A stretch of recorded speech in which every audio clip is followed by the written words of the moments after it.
بہت بڑی طاقت بنیں گے آپ اگر آپ کو سہنا آ گیا اور برداشت کرنا آ گیا. چونکہ جب آپ برداشت کرتے ہیں نا تو اندر میں ایک طاقت پیدا ہوتی ہے. وہ طاقت آپ کی روح کو پرواز دیتی ہے اور اگلوں کے لیے تسخیر کا کام دیتی ہے. اور اگر آپ پھٹ گئے تو بم کے پھٹنے سے کیا ہوتا ہے؟ تباہی آتی. جب آپ پھٹیں گے یا میں پھٹوں گا تو معاشرے میں تباہی آ جائے گی. تو اس کے لیے آپ دو چیزوں کا اہتمام فرمائیں. ایک اپنی زبان کی حفاظت فرمائیں. آپ اس 400 کے معاشرے میں کوئی غیبت کرنے والا نہ ہو، کوئی جھوٹ بولنے والا نہ ہو، کوئی کسی کو طنز کرنے والا نہ ہو، تانا دینے والا نہ ہو. ایسی بات جو کسی کے دل پہ جا کے چوٹ مارے اس سے آپ اپنی زبان کو صاف کر لیں. کبھی اس پہ قابو پا سکیں گے، کبھی نہیں، کبھی رہ جائے گا، کبھی ہو جائے گا. تو جب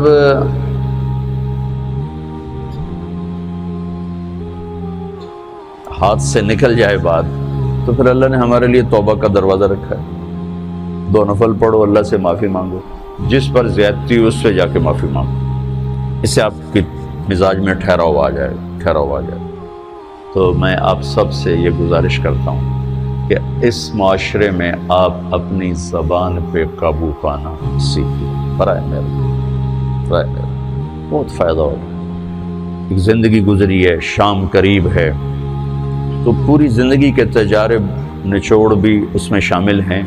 اور تجارب نچوڑ کو گولی مارو اور دیوار پہ ڈال دو. میرے نبی کا فرمان اس کے لیے کافی ہے کہ آپ نے فرمایا کہ 2 چیزوں کی ضمانت دے دو، میں جنت کی ضمانت دیتا. ایک تمہارے جو 2 جبڑوں کے درمیان ہے، ایک تمہاری 2 ٹانگوں کے درمیان ہے، اسے پاک کر لو، میں جنت کا ضامن بن جاتا ہوں. اور معاذ بن جبل سے فرمایا کہ تمہیں پورے دین کا نچوڑ بتاؤں. کہ جی کیا؟ تو آپ نے اس حدیث کو میں نے پتہ نہیں ہزاروں لاکھوں دفعہ بیان کر دیا ہے اور ہر دفعہ بیان کیا ہے کہ اچھا یہ ایسے کر کے کیوں فرمایا؟ یہ پہلے کیا پھر کہا کف ھذا. اور کہا کس کو ہے؟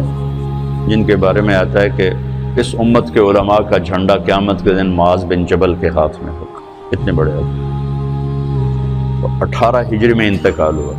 1434 ہجری میں اردن گیا تو ان کی قبر سے خوشبو آ رہی تھی. 1400 سال گزر گیا، ان کی قبر سے خوشبو کا آنا بند نہیں ہوا.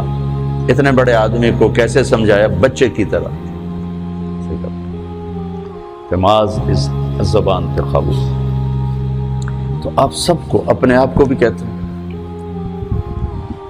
وہ عرب خطیب کہتے ہیں اوصیکم نفسی اولا وایاکم کر کے عام طور پہ خطبہ شروع کرتے ہیں. تو میں بھی اپنے ذات سے شروع کر کے آپ سے یہ عرض کرتا ہوں بچوں کہ اپنی زبان پہ قابو پانا سیکھو. یہاں اس کی مشق کر لو. یہ چھوٹا سا میدان ہے، چھوٹا ایک تالاب میں ہے. آپ تالاب، یہاں سے نکل کر آپ ایک سمندر میں کودیں گے جہاں کہ رشتوں کی فہرست ہوگی، تعلقات کی فہرست ہوگی، ناگواریوں کے خوفناک خاردار کانٹے ہوں گے.